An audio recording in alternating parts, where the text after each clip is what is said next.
paralysis of only knowing Jesus. Now, of course, I need to kind of bring that down to a basic level.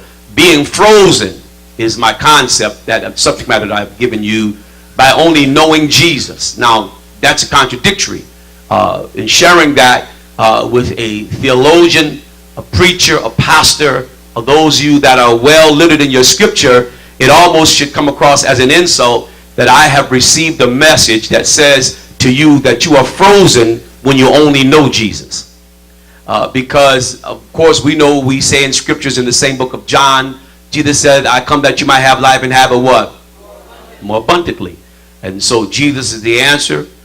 Jesus is the reason for the season. Andre wrote a song ago, said Jesus is the answer for the world today. Above him, there's no other. But Jesus is the way.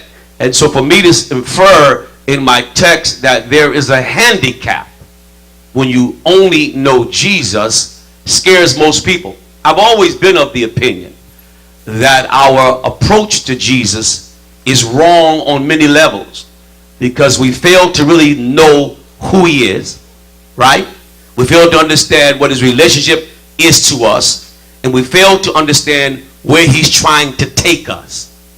And when I think about what's going on today in our church society, I am convicted that we are failing because we have stayed at the cross.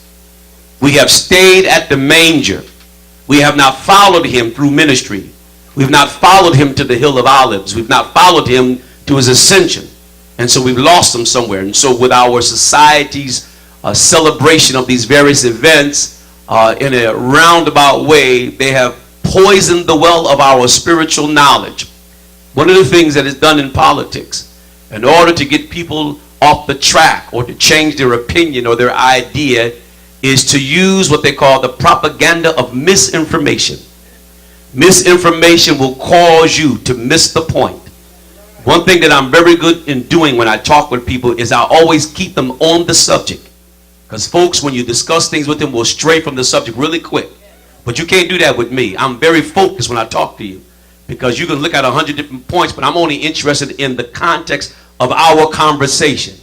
Because there are other things to look at, and we as people have deviated in our Christian walk because we're only looking at the good, we're only looking at the righteousness, we're only looking at the Jesus that is either in the manger or the Jesus that is on the cross. Now,